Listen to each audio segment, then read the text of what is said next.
what does success look like to me? What am I driving towards? And those things are very personal. It's amazing what you can accomplish when there's trust in the room. And when you remove that trust, it's remarkable how inefficient you can become. And when you've got guys around you who are buying into your vision and pushing towards the same thing, it's energizing. Okay, well, welcome back to the Forge Contractor Alliance podcast. We have a very special guest for you guys today here as Kenton's on holidays, and this is my good friend, Joel Berg. So, yeah, introduce yourself here, Joel. Yeah, actually, I'm excited about this. I love connecting with Josh, and these kinds of conversations are really important to me. My name's Joel Berg, and I run a solar company in British Columbia. We started only about 5 years ago, and been growing fast. Now we're spreading out across the province, got a huge territory that we manage, partially because of the nature of Northern Canada. We're spread out, but really enjoying this. My background has nothing to do with business or electrical. Kind of stumbled into this a bunch of years ago, and would never have imagined myself here. This was not the future that I would have ever pictured, and I'm loving it. It's been amazing. So would have been a serious season of growth for you here these last 5 years. Massive. Every year I can see different stages of growth that I've gone through, and I'm just entering a new one now. And man, it's so good. Yeah. So yeah, I think can relate probably to a lot of business owners, business leaders in going, man, I didn't see this coming. I never imagined I would have to learn these things, and now I'm here, and what do I do? And yeah, so it's good. Yeah, it's and good. every year comes with its new challenges. And you guys have been on a pretty, obviously starting from scratch, but you guys are on a pretty heavy growth curve, especially these last couple of years. Mm-hmm. So how has it been weaving through the weeds with constant growing pains? Yeah, it's been a real challenge. I love problem solving, so I enjoy running into something and going, okay, now what? And having to like sit down, think about it, ask other people, get some perspective, circle back around again. So obviously there's frustration in that too, but I like problem solving. I like having a challenge to tackle, and so it's been that over and over and over again. And so it totally connects with what we wanted to talk about. Was like every season I'm having to reset priorities, because when you're growing, things are always changing. And man, we've just been ripping through these different stages of personal growth, team growth, business growth, and so much change. And so we've been having to reset priorities. It feels like every few months. Yeah. Like reevaluating the whole picture. Yeah. Where are we going? What's critical? What do we need to set aside that used to be important and now isn't even relevant? And all of those kinds of things. And I feel like I'm in that space again right now. It's been circling around very often, but I'm in that space of asking, okay, what are the priorities for today? And yeah, I just feel like it's so critical for us as business leaders to be asking and actually answering that question. What's important? What's priority? Yeah. In this stage, because you fall into the weeds and you don't even realize you're there. Yeah.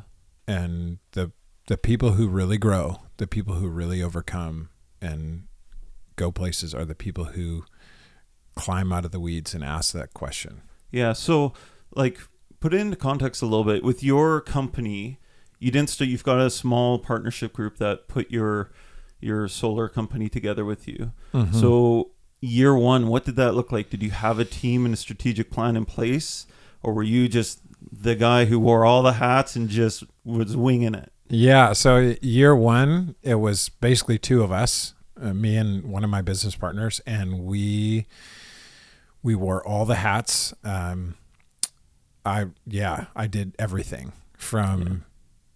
I built. You were full time, and your business partner wasn't full time with you, was he? That's right. He was split between this business and another business that he's an owner in, and so like I wore all the hats. I built our website. I set up our Google Ads. I figured out email and software and quoting, estimating, sales. I went out on the roof. I did the installations. Like I did everything.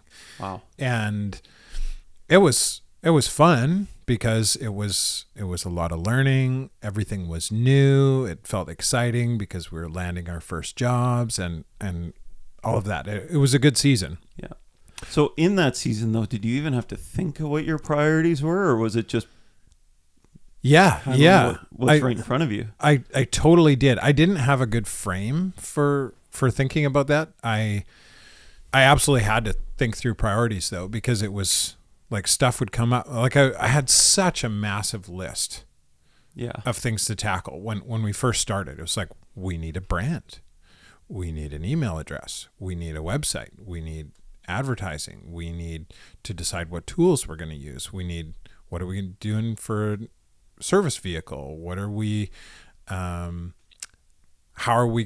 software are we going to use for estimating, quoting, invoicing, all of those things? How are we going to track inventory? Where are we going to buy from? Like we're figuring out every piece of the puzzle at that first stage. And so right out the gate, it was like instant overwhelm where I looked at the list and I was like, oh my goodness, I'm going to drown. And so I had to pick through the list and go, okay, start with a brand. We're nowhere if we don't even have a name. Yeah. So that was an easy one. And we found somebody that would do business cards and do the whole thing. And then just piece by piece looked at, now I can't even remember what order I did stuff in, but I absolutely was assessing priorities in that season and going, okay, if I did this before this, what would happen? Okay, what if I did this before this? Okay, that order makes sense. Mm-hmm. And I didn't have any tools. I didn't have anybody that was really coaching me on it other than my business partner and I would sit down together and go, okay, what do we need to do? Yeah. But it wasn't super strategic. It wasn't well structured. It just was more shoot from the hip. Yeah. What feels like top priority, and okay, let's try and do that first and let the other stuff. Which I think you can get away with at the beginning because it's like Totally. There's glaring demand on things. Well, and I think not even just at the beginning, you can get away with that for a long time, but it caps your potential. I think the longer the more you grow, the more shooting from the hip limits you. Yeah. I think like in this season, I feel like I'm in a place where the decisions that I'm making about priorities are having a much bigger impact on where the company goes and how fast it grows. And all of the things related to like, how does that affect how we fit into the industry and the market in our territory and all those kinds of things. The consequences are higher now. And so making a B+ decision instead of an A+ decision is a big difference. Yeah. And so you can shoot from the hip and maybe get a B or B-, C+ or whatever. And your company, you keep running. Even if it's not about growth, even if you just really want to be excellent, I think those questions are critical. Yeah. And so I'm learning to be more methodical, more strategic in how I assess priorities. Like something that's been really helpful to me over the years. It's a tool I go back to over and over again. It's something called the Eisenhower matrix. And it's just like 4 squares. And so it's 2 columns, 2 rows, and it's urgent, important, not urgent, not important. And so then each square, like either, so something could be urgent and important, or it could be urgent and not important, or whatever. You get the idea. Hard to run through it without having it visually in front of me. But the key takeaway when I first saw this explained was that there's a whole bunch of stuff that falls into this important but not urgent category. And often the most important things fall into that category of important but not urgent.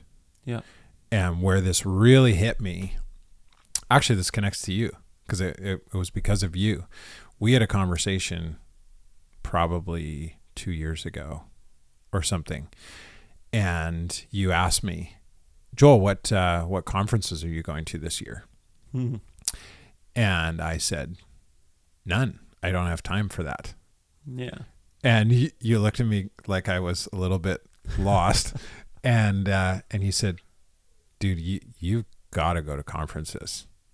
Like, you've got to make space for that. It is so important. And you shared some story about a conference you went to or something. And I remember thinking, okay, I think there's something to this. But conferences generally fall into that category of important but not urgent. Like there's no pressure to go to a conference. Nobody is going like, you got to get there, and if you don't get there, then it's going to mess everything up. In fact, it's like almost a sacrifice. Because you're going to need the resources to get there, and it takes your time and focus away from your team. Yeah. So it's, in a lot of ways, it's quite the opposite. Totally. And so actually right after that, there was this conference that I'd heard about that I saw it and I thought, that could be really good for us. But then I put it off. I'm like, oh man, I'm too busy. I got too much going on. But after that conversation, I went back. I looked up that conference and I thought, no, you know what? I'm going to take Josh's advice and I'm going to go. And so I registered, went to this conference, and it literally changed the future of our company. There was a whole bunch of things about it, but the key thing was I got in a room with people who were thinking several levels higher than I was thinking. Yeah. And it made me realize, wow, like I had no idea that my thinking was so small. Mm-hmm. And all of a sudden I was open to this whole world of possibilities and ways to grow and learn and change. And I remember a specific conversation, actually, I connected with another solar installer, one of our competitors. Oh, nice. We were there, and we crossed paths just for a few minutes. And at the end of the conference, last day of the conference, I was getting ready to leave, and I just thought, man, I really wish that I had had a chance to have more of a conversation with that guy in particular. And I was in my hotel room, and I was just finishing packing up all my stuff. And just about everybody from the conference, I think, was gone already, like had packed up and left, and place had emptied out. And I'm in my hotel room, and I thought, man, I just feel like connecting with him was really important, and I missed it. And I just had this thought. And so I prayed. I was like, God, I want to connect with this guy still. Mm-hmm. I hopped in the elevator and I rode down to the lobby, and I thought I'll walk into the lobby and I'll see if there's anybody in the lobby that I know, because I wanted to go have dinner, and I'm a people person. I'm like, I'll find somebody. Yeah. So I go into the lobby and I come out of the elevator, and here's this guy. Nice. And I was like, hey, how's it going? And he's like, great. And I said, what are you up to? And he's like, I'm going for dinner. Just you? He's like, yeah, come with me. Perfect. And I was like, awesome. Excellent. So anyways, yeah. Side story. But we went for dinner, and we're sitting there. And so we just start bantering back and forth about our companies. And he started asking me some questions about just what I was thinking about, like the next 5 years, where are we going, and what does our company look like 5 years from now? And man, just blew me away. Like, he's younger than me, and I think had been in business a similar amount of time, but his thinking was on a totally different level. And I realized stuff that I was focusing on was so unimportant.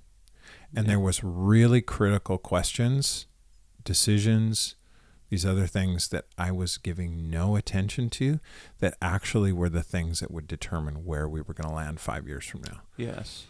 And which is your main job as the CEO of a company. Yeah. You should be looking 5 years and not dealing with the day-to-day. Just day-to-day little things. Yeah. And so all that to say, this all circled back to that conversation that you and I had. And you said, what conferences are you going to? And I realized that there was this box of important but not urgent things that I was leaving for some future imaginary day when suddenly I would have an open schedule that wasn't full of stuff, and then I would open that box and go, okay, is there anything in here that I should give some time to? And instead, I grabbed this thing and I went to this conference. And seriously, it changed our trajectory of our business from this to this. Like, it was a huge shift, and it's opened up a world of opportunities. I would say it doubled the growth of our company. Going to that one conference. Just because it changed how I think. Yeah. It changed my mindset, my perspective, but it was something that was not urgent. Yeah. It was something that was not a priority for me. Something that needed to be prioritized. Likewise for myself, I remember the first time I ever went to one of these conferences, I didn't even understand the value of them, but our suppliers and manufacturers are really good in my industry about sponsoring you to go to these things. So it's like, oh, a free trip, sweet. Yeah, I'll go do that. And then after like sitting in a conference room for a couple days, I left it and I was like, because you're surrounded with people who are either in the exact same situation with you as you are, or in where you have been or where you're going. But there's also people in there who are 10 years ahead of where you are. And when you travel to these things, you're not actually competitors, and everybody's there and they just want to see growth for each other. And they're like willing to contribute and be like, this is how I found success.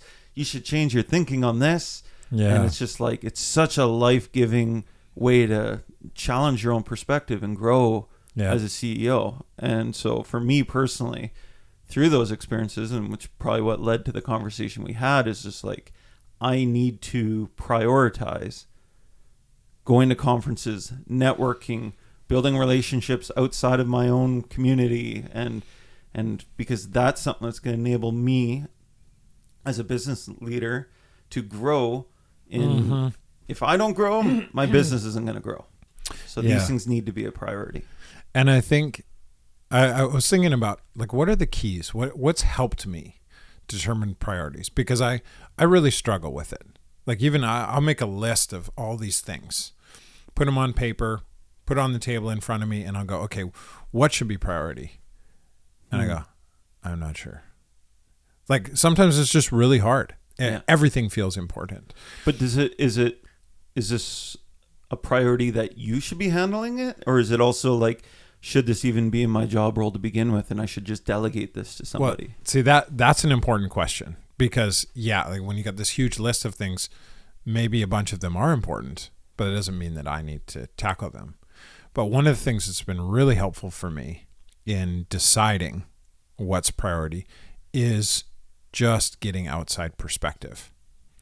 Because I was doing this on a regular basis. I was making a list of, like, what are all the tasks that need accomplishing? What are the questions I need to be asking? What are the things that need attention over the next 6 months, whatever? I'd make these lists and I'd go through it and I'd go, okay, I think this is priority, and I think this is priority, whatever. But when I went to that conference and I connected with one of our competitors, and he started asking me some of these questions, I realized actually a whole bunch of the things that needed to be priority for me weren't even on my list. Yeah. They were things that I wasn't even aware of, that I wasn't thinking about.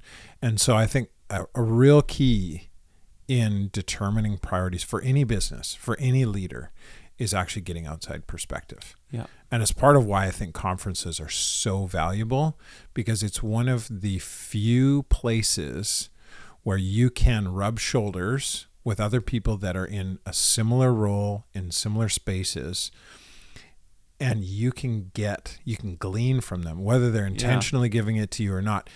You just pick up on stuff and you glean what their priorities are.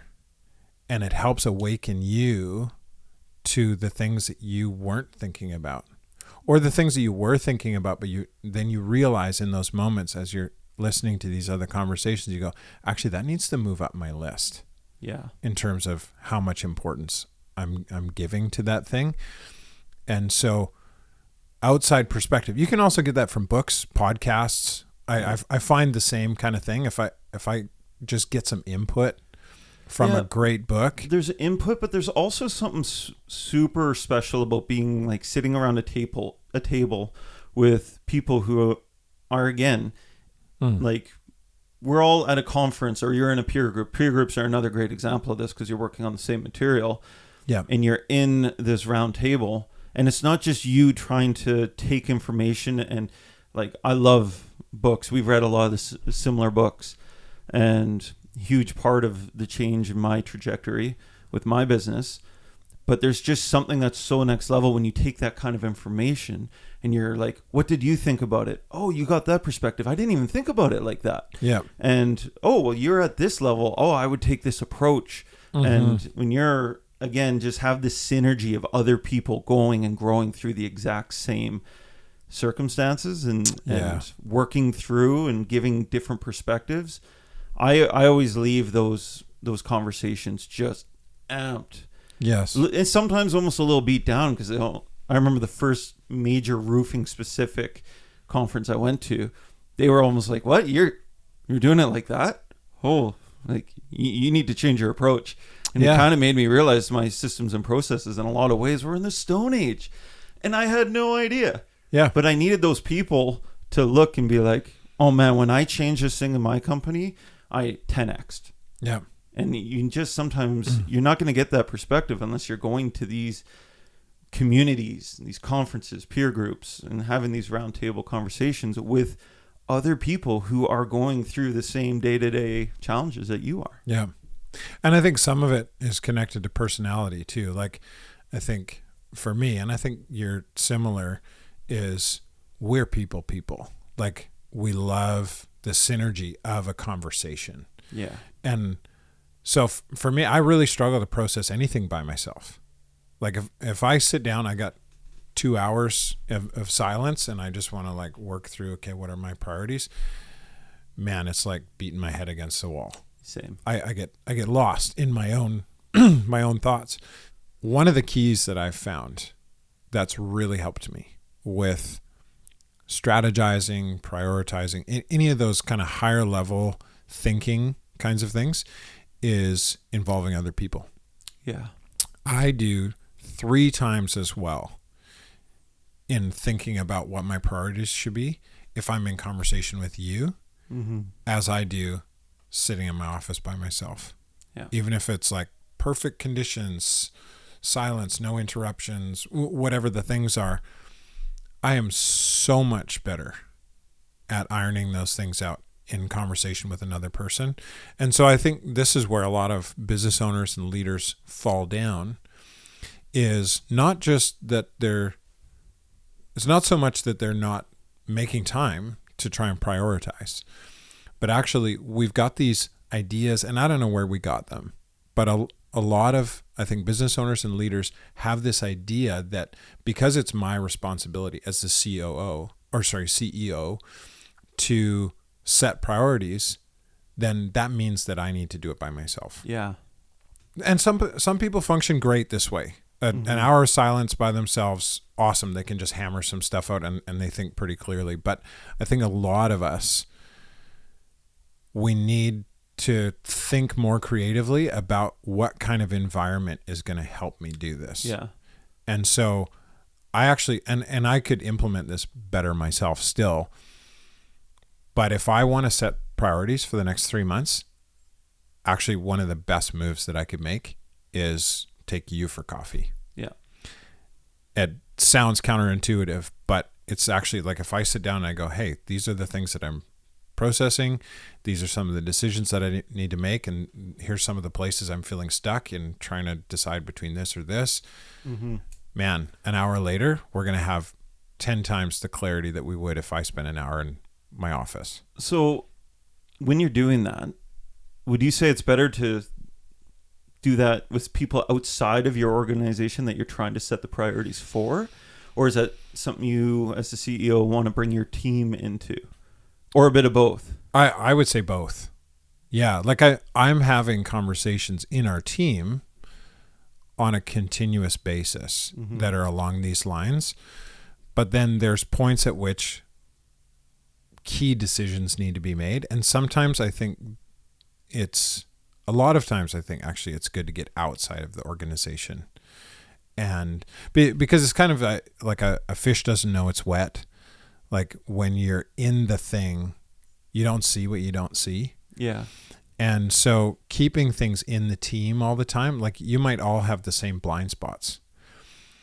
And so asking somebody that's in a different industry or doesn't have the same skin in the game or something can bring a perspective that nobody on the team could. And I think that's really important. Yeah.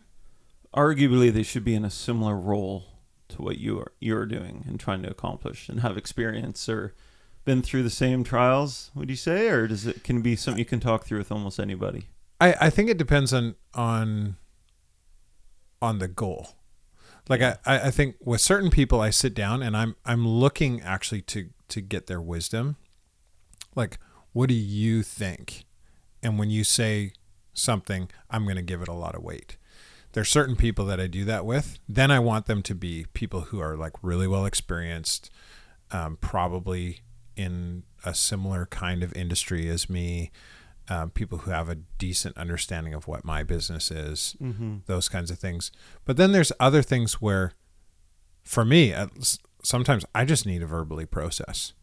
And so I could get together with anybody who's got a decent creative bone and actually figure a bunch of stuff out, and they don't need to know almost anything about my business or whatever. So I think you just need to know, who am I talking with and how much weight do I give to what they're saying?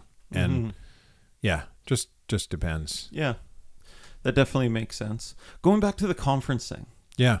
By going to conferences and doing those types of activities, what is it that you're actually prioritizing by doing those things? Certain conferences I go to for certain purposes. Yeah. Like some conferences, it's about networking. I'm looking for sales opportunities. And so that's my priority. Other conferences, it's really personal development.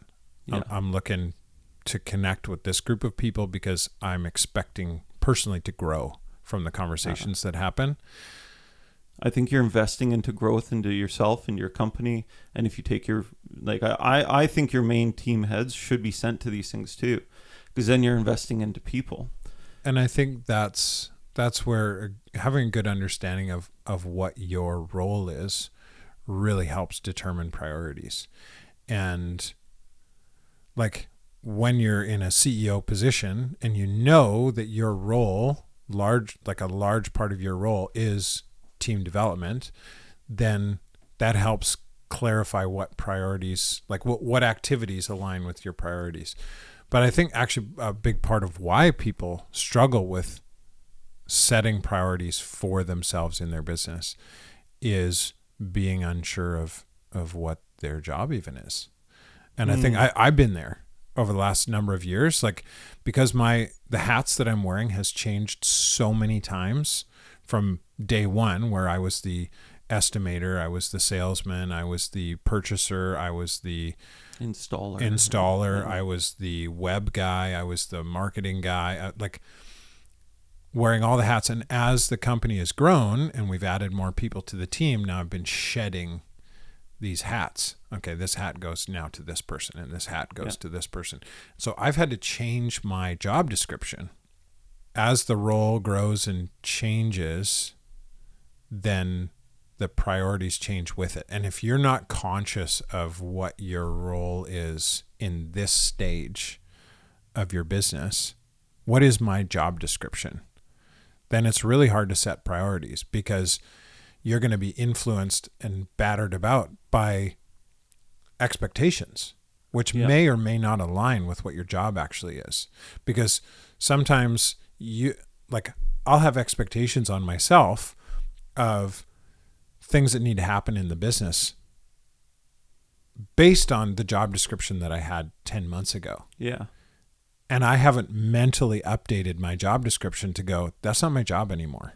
Mm-hmm. And so I'm still carrying the weight of those things, and it influences the priorities that I'm setting. Yeah. But it's not even accurate anymore. And what I should be giving more attention to is stuff that maybe I didn't even do in the past. So it's not top of mind. So I think actually like just clarifying, who am I? What's my role? Yeah. Here then immediately has an outflow into clarifying what should I be giving attention to. Yeah. Well, I think taking it a step further, like defining job roles throughout your company. And it's funny because it's something that we're actually like we've been working on in our company lately, and it's actually shocking how much easier running a company is when everybody's jobs are clearly defined. Mm-hmm. And guess what? You can prioritize, like everybody's tasks, you can prioritize that. But if everyone's job descriptions are very clearly laid out, it's very easy to prioritize their growth in those areas too, because it's just like, this is clearly, like, these are your responsibilities. But to you as an individual, it's your job as CEO to see growth for that individual so that they can, one, grow as a person. I mean, that's one of the main reasons we do business, is to see our people grow. Mm-hmm. But then the byproduct of that is the team will grow and the company will grow. Yeah. But it's really hard to see where to prioritize even investment back into your own people if their job role isn't clearly defined. Yeah. But same goes with us as running the company. It's like, where exactly do I need to grow? Which conferences should I go to? Which peer groups or community should I be a part of based on what is exactly my responsibility in my day job? Yeah. So, yeah, highly recommend. So true. And I think these can be hard things to make time for, like writing out job descriptions. AI has made that much easier, a lot simpler. But I think part of the challenge is when we get into a role where we're doing more of the strategic thinking, mental work instead of swinging a hammer, there's a temptation to think that this isn't real work. And so we prioritize the tangible things. That I really think this is particularly a challenge for people who work their way up in the trades. Yeah. Is we like to prioritize things where visually we can see what we accomplish. We like to lay some shingles on a roof or to stand a wall or something, because at the end of the day you can walk away and go, I did that. Yeah.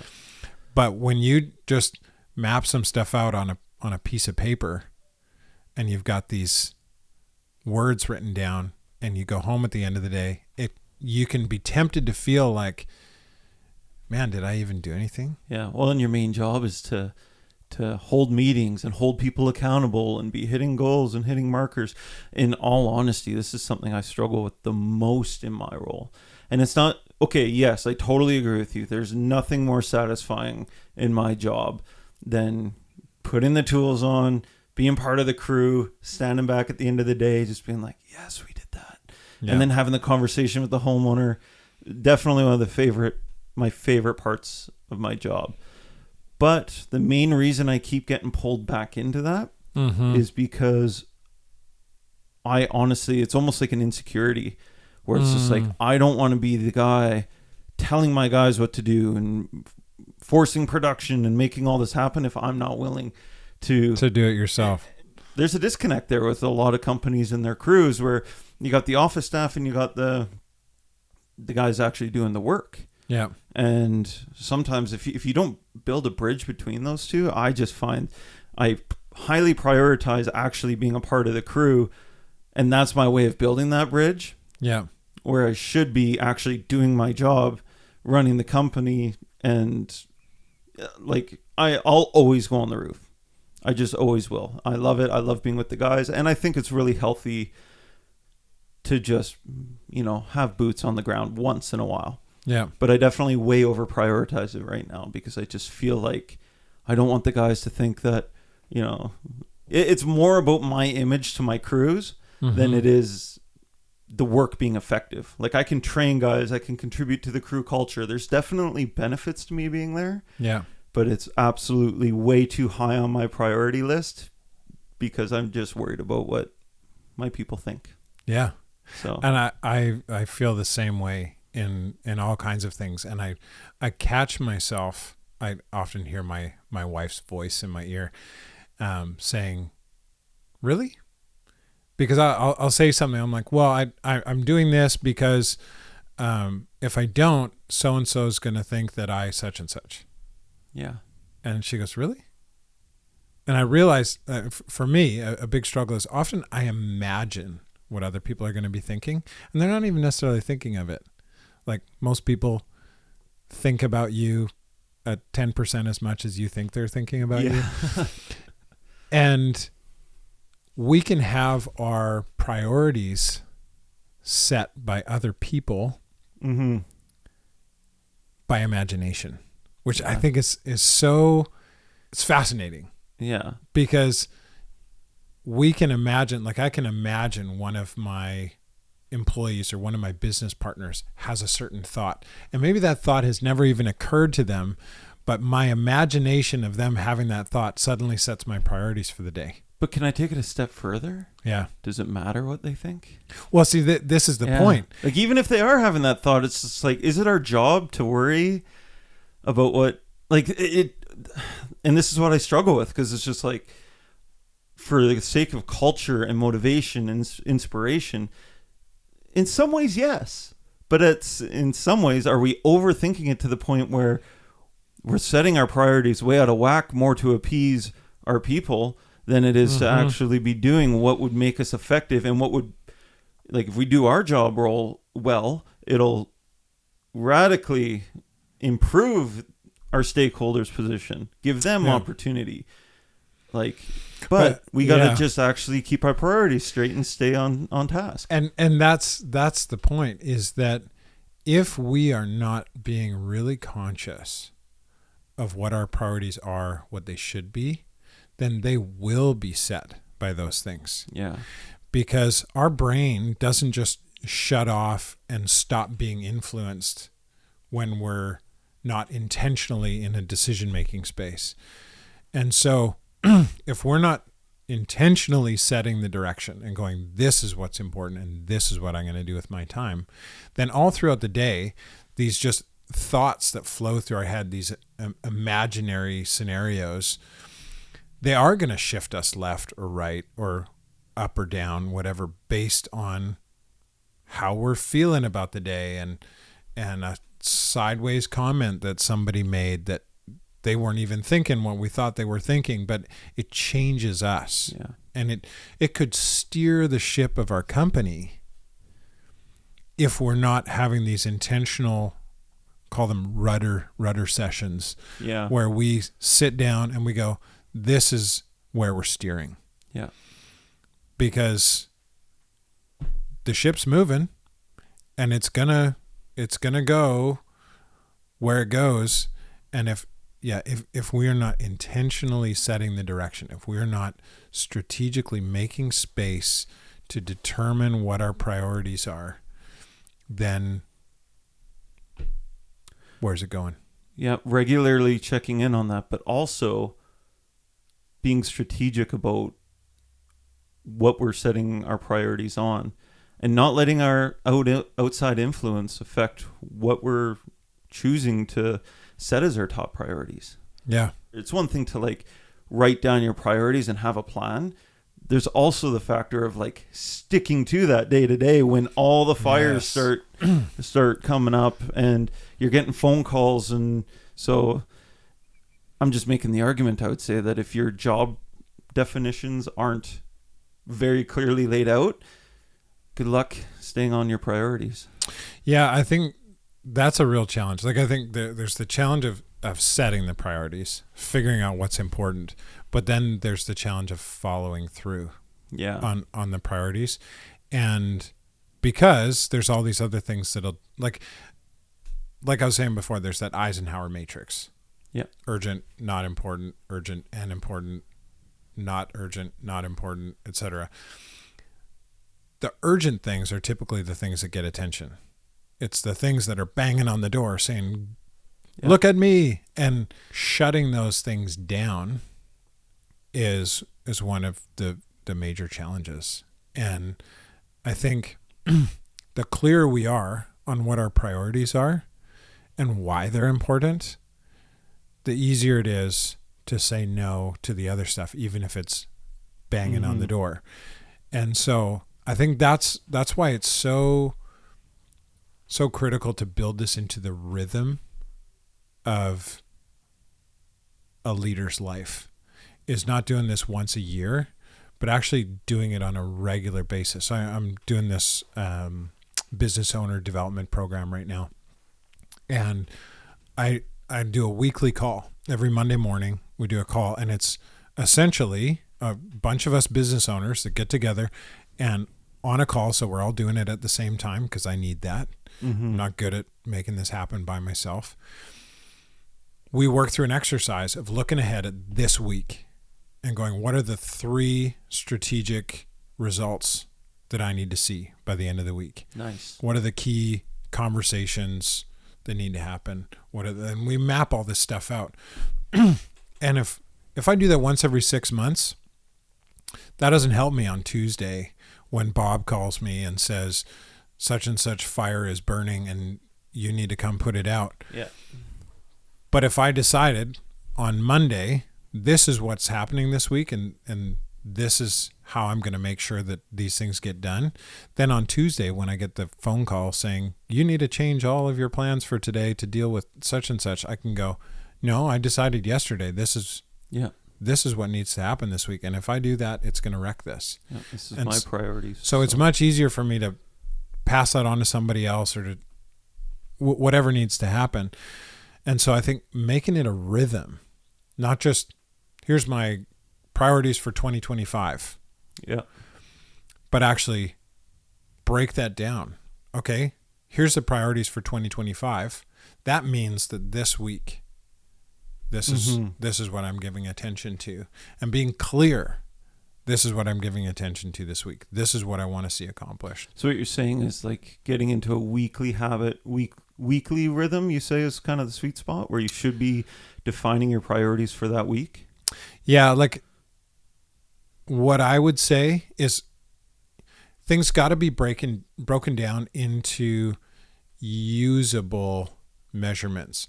And best that I can say is I would go weekly and 90 days.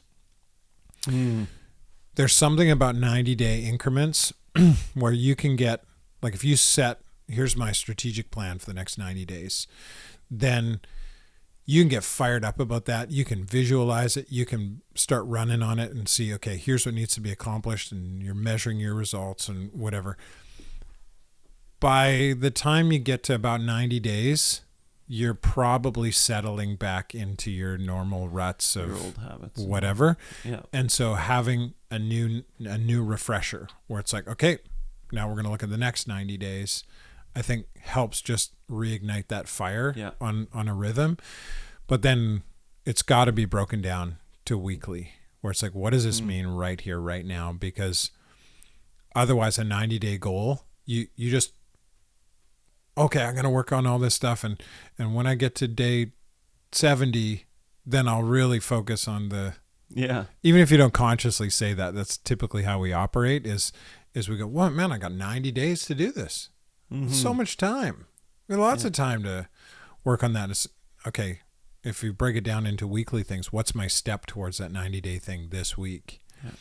Then it's really clear that if something's getting in the way, it feels like it's getting in the way rather than just, oh, well, I'll start it next week instead. Yeah. And these are things that you like. This sounds like a great format for not just you as an individual, but setting your priorities as a team. Yeah. And working towards things together with your department leads. Totally. Like, yeah, it's something for us as leaders to do for ourselves, but it's same kind of value for other people in the organization to be doing too. And looking at where are we going? How does that translate into this week? Because I'm not the only one that's dealing with distractions. Mm-hmm. My COO and my sales manager, like they're getting phone calls that they shouldn't get too. Yeah. And they're giving time and attention to things that shouldn't be on their radar. And if they're not clear about what their priorities are, I might be doing a great job and in the upper levels of thinking about strategy for the company and stuff, but the operations is being bogged down, and then we're not going to hit our goals because what I've strategized isn't translating into real boots on the ground, because the boots on the ground are their laces are tangled and whatever. So I think rhythms and different people are different. I'm really hesitant to say anything about you got to do 90-day and you got to do weekly, whatever. I think different people operate differently. I think that probably makes the most sense for most people. I think the 90-day thing actually has a psychology component to it. They're finding a lot of evidence around the 90-day factor that if you set even annual goals without that quarterly meeting, your 3-month meeting, or your 90-day meeting, there's just, after a couple months or a few months, people just lose drive and focus towards a too long term of a goal. Yeah. So 90 days, I've actually heard from multiple sources, and even books I've read, that you need that, like, at minimum. 90 days probably one of the best rhythms, and weekly, 90-day and weekly. Mm-hmm. But the key is making it a rhythm, not just a random thing that occurs here and there if I think of it. Make it a rhythm, make it consistent. And so one of the things that I've realized is I'm not good at that. I'm really not good at being consistent on rhythms in almost anything in my life. So one of the keys that I've found, and you learn about yourself as you keep pressing on things. Why isn't this working? Why do I suck at this? Find ways to make it something that I look forward to. Yeah. And so setting a time with somebody else that I really enjoy connecting with, man, I'm immediately 10 times more likely to do it than if I just said, okay, sometime this week I'm going to find some space in an afternoon and do this by myself. Yeah. Okay. So immediate step forward. Also, even if I have to do it by myself, I'm like, I'm going to go to my favorite coffee shop. I'm just going to block some time out in the middle of the afternoon, and I'm going to go get an awesome coffee and some kind of snack, whatever. So then when I look at that thing in my calendar coming up, immediately there's stuff that I'm looking forward to about that time slot. And so it's not just like, oh man, I got to set all this other stuff aside and whatever. I'm incentivized to go do that thing. Yeah. And so we don't have to make it miserable. No. Even if prioritizing is not your favorite activity, there's things that you can do about the context of it that draw you into it rather than pushing you away from it. Well, and I would actually kind of argue if you're not excited about prioritizing certain things in your job role and your days, maybe you're focusing on the wrong things to begin with.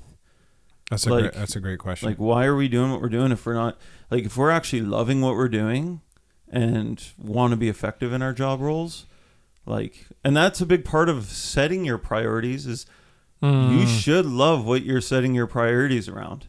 I love having these conversations. It's like one of the highlights of my week. You better believe I'm excited to set the meeting for this. Totally. So when you're setting your priorities, if there's things in your priority list that are like, oh, I have to do that. Oh man, maybe you should delegate that or find someone who's better suited to do it. Or find a new way of doing it that Yeah. isn't so miserable. I think this should be something that we develop into something we love. Yeah. I think for a lot of my life, the whole process, the whole conversation around setting priorities just felt like it carried this weight. I think even of shame, because I've often connected the need to set priorities with consciousness of failure. Feeling like I'm not doing a very good job. I need to rethink things. I need to figure out why it's not going well and what do I need to do to make it go well, or those kinds of things. And so I think we can have an atmosphere around setting priorities that starts with a negative feeling of like, things aren't good. It's my job to make them better, and I should be doing a better job than I am. Those kinds of things. There's so much potential for good in setting priorities. And so thinking about it, like just choosing to think about it from that lens, like this is awesome. Yeah. Setting priorities is awesome. And then simple things like finding ways to make it fun. Do it with people you love. Yeah, absolutely. That inspire you.